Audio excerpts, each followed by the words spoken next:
నమస్తే, నేను మీ తేజ. ప్రస్తుతం అయితే మనం కమిషనరేట్ దగ్గరికి రావడం జరిగింది. ఈరోజు ముఖ్యమంత్రి రేవంత్ రెడ్డి గారిని సినిమాకు సంబంధించిన వర్గం అంతా కూడా ఈరోజు కలవబోతుంది. కొన్ని అంశాలపైన చర్చించే అవకాశం కూడా ఉంది. ముఖ్యంగా రేవంత్ రెడ్డి గారు అలాగే బట్టి విక్రమార్క ఈరోజు సినిమా ప్రొడ్యూసర్తో కానీ అలాగే చిన్న హీరోలు అగ్ర హీరోలు వీళ్ళందరితో పాటు కొన్ని చర్చలు అయితే ఈ కమిషనరేట్ ఆఫీస్లో అయితే ఈరోజు పెట్టడం జరిగింది. అయితే రీసెంట్ గా అసెంబ్లీలో రేవంత్ రెడ్డి గారు కొన్ని వ్యాఖ్యలు చేశారు. ఇక నుంచి బెనిఫిట్ షోలు ఉండవు, అలాగే టికెట్ల రేట్లు పెంచడం విషయంలో కూడా ఒక్కసారి ఆలోచించి వ్యవహరిస్తామంటూ కూడా కొన్ని వ్యాఖ్యలు అయితే చేశారు. సో ఒక్కసారిగా ఆయన అలా చెప్పడం తర్వాత సినిమా ఇండస్ట్రీకి సంబంధించి వీళ్ళందరూ కూడా చాలా భయపడ్డారని చెప్పాలి. ఎందుకంటే అసలు సినిమా మొదటి రోజు కలెక్షన్స్ మీదే ఆధారపడుతుంది. ఆ బెనిఫిట్ షోస్ పడితేనే ఆ కలెక్షన్స్ వల్లే సినిమా ముందుకెళ్లే ఛాన్సెస్ ఎక్కువగా ఉంటాయి. అంటే ఓవరాల్ గా చెప్పాలంటే ఫస్ట్ డే వచ్చిన కలెక్షన్స్ వల్లే కొంచెం సినిమా బాగున్నా బాగోకపోయినా ప్రొడ్యూసర్లు నష్టపోకుండా, సినిమా ఇండస్ట్రీ నష్టపోకుండా, ఆ యూనిట్ నష్టపోకుండా కొంచెమైనా సరే వాళ్ళు ఏదైతే పెట్టుబడి పెట్టారో అది మళ్ళీ వెనక్కి వచ్చే ఛాన్సెస్ అయితే ఈ ఫస్ట్ సెకండ్ డేస్ లో ఖచ్చితంగా కనిపిస్తుంది. మరి అలాంటి 2 రోజుల్ని కూడా వీళ్ళు చాలా కీలకంగా తీసుకొని మేము ఆచితూచి వ్యవహరిస్తామంటూ కూడా రేవంత్ రెడ్డి గారు చెప్పడం, సో ఇదంతా కూడా వీళ్ళందరికీ కొంచెం భయపడ్డారని చెప్పాలి. ఎందుకంటే ఈ రోజుల్లో మనకి బాగా తెలుసు, ఓటీటీ ప్లాట్ఫామ్స్ అన్ని కూడా వచ్చేసే చాలా మంది కూడా ప్రేక్షకులు ఓటీటీలోనే సినిమాలు చూడడానికి అలవాటు పడ్డారు. బిజీ లైఫ్ లో సినిమా థియేటర్కి వెళ్ళడానికి కూడా టైం లేకుండా నైట్ వాళ్ళ పని ముగించుకుని కొన్ని యాప్స్ ఉన్నాయి, వాటి పేర్లు మీ అందరికి బాగా తెలుసు. సో 1 year పాటు చూడొచ్చు. అంటే సబ్స్క్రిప్షన్ చేసుకుంటే ఒక 200-300 పెట్టి సబ్స్క్రిప్షన్ చేసుకుంటే 1 year పాటు కూడా మనం అందులో చూడొచ్చు. అండ్ ఇంకొక విషయం ఏంటంటే పాత రోజుల్లో మనందరికి బాగా తెలుసు, అంటే సినిమా 100 రోజుల వరకు కూడా ఆడేది. కానీ ఇప్పుడు సినిమా పరిశ్రమ అలా లేదు. ఒక 1 month సినిమా థియేటర్లో ఉందంటే చాలా గ్రేట్. ఆ 1 month గడిచేలోపే మళ్ళీ వేరే కొత్త సినిమాలు అన్నీ వస్తున్నాయి. ఆ సినిమాకి రిలీజ్ చేయడం కోసం ఆ థియేటర్లన్నీ కూడా ఖాళీ చేస్తారు. రీసెంట్ గా ఆ పుష్పలో చూసుకుంటే ఇదే పరిస్థితి. అంటే వేరే సినిమాలు ఉన్నా కానీ పుష్పకి అన్ని థియేటర్స్ ఇచ్చారు, బెనిఫిట్ షోలకి అన్ని థియేటర్స్ ఇచ్చారు. సో కాబట్టి పుష్ప అంత కలెక్షన్స్ రాబట్టగలిగింది. అండ్ మనందరికీ బాగా తెలుసు, అంటే ఇండియాలోనే ఎక్కువగా థియేటర్స్ లో రిలీజ్ అయిన మొట్టమొదటి సినిమా పుష్ప 2. సో ఇది దీని గురించి ఈ రోజు వాళ్ళు చర్చించే అవకాశం ఉంది. అంటే ఐ మీన్ టికెట్స్ రేట్ల విషయంలో అలాగే బెనిఫిట్ షోల గురించి. ఎందుకంటే బెనిఫిట్ షోలు పడకపోతే ఖచ్చితంగా సినిమా నష్టపోయే అవకాశం అయితే పూర్తిగా కనిపిస్తుంది.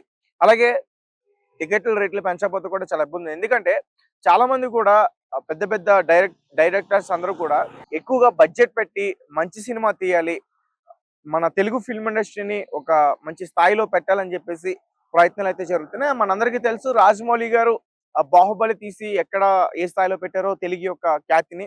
అలాగే రీసెంట్ గా సుకుమార్ గారు కూడా అట్లాంటిదే చేశారని పూర్తిగా చెప్పుకోవచ్చు. అంటే కొన్ని విమర్శలు వచ్చినా గానీ అలాంటి అంశాన్ని తీసుకుని ఒక మంచి కమర్షియల్ ఫిలిం తీయాలని చెప్పే ప్రయత్నం ఈ పుష్ప 2.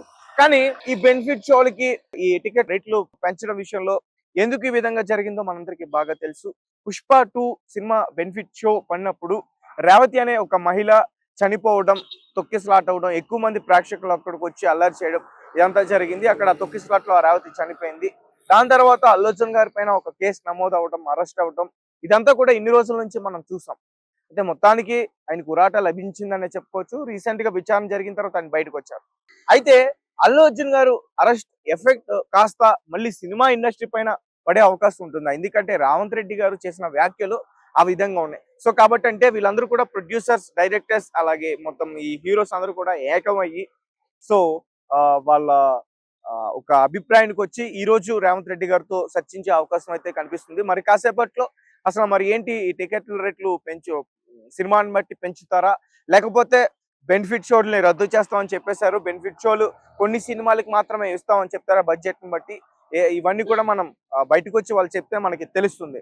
అలాగే మరీ ముఖ్యంగా ఈ రోజు అసలు ఇండస్ట్రీ పెద్ద అంటే ప్రజెంట్ మనం చిరంజీవి గారి గురించే మాట్లాడుకుంటాం. ఎందుకంటే ఆయన ఏ ఫంక్షన్ అయినా కానీ, ఇండస్ట్రీకి సంబంధించి ఏ ఈవెంట్ అయినా కానీ ఒక పెద్ద మనిషిలా వచ్చి ఆ ఇండస్ట్రీలో అంటే ఎలాంటి ఇబ్బంది వచ్చినా కానీ ఒక పెద్ద మనిషి తరహాలో ఇప్పటి వరకు ఆయన వ్యవహరిస్తున్నారు.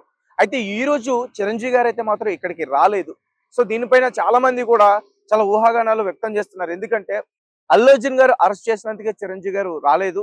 సో దాని గురించి ఆయన ఇబ్బంది పడ్డారని చెప్తున్నారు. మరి కొంతమంది అంటే అతనికి షూటింగ్స్ ఉన్నాయి, విశ్వాంబర షూటింగ్ లో ఆయన బిజీగా ఉన్నారు. షెడ్యూల్ ని మార్చుకుని ఇక్కడికి వచ్చే అవకాశం లేదు కాబట్టి ఆయన ఇక్కడికి రాలేకున్నారని చెప్పేసి కొంతమంది చెప్తున్నారు. బట్ అది ఎంతవరకు వాస్తవం అయితే మాకు తెలియదు.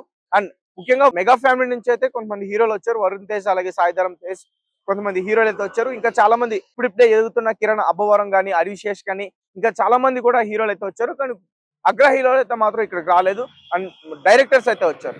అండ్ మనకు అందరికి బాగా తెలుసు, ఇంతకు ముందు జగన్మోహన్ రెడ్డి గారిని కలవడానికి చాలా మంది హీరోలు వెళ్ళారు. ముఖ్యంగా అందులో చిరంజీవి గారు ఉన్నారు, ప్రభాస్ ఉన్నారు, వెంకటేష్ ఉన్నారు. చాలా మంది జగన్మోహన్ రెడ్డి గారితో మాట్లాడడానికి వెళ్ళారు. అదంతా కూడా మనం చూసాం. కానీ ఇక్కడ చూసుకుంటే మాత్రం అప్పుడే వెళ్ళిన వ్యక్తులు అయితే మాత్రం ఇక్కడ లేరు. ఇక్కడ అందరూ కూడా ముఖ్యంగా డైరెక్టర్స్ ఉన్నారు, అలాగే ప్రొడ్యూసర్స్ ఉన్నారు, చిన్న హీరోలు ఉన్నారు. మరి వీళ్ళ పట్ల మరి ఇప్పుడు రేవంత్ రెడ్డి గారు ఎటువంటి నిర్ణయం తీసుకుంటారు, వాళ్ళు ఏ విషయాల్లో చర్చించే అవకాశం ఉంటుంది అంటే ఈ టికెట్ల రేట్లు కాకుండా ఇంకా మరి సినిమా రిలీజ్ అయ్యేటప్పుడు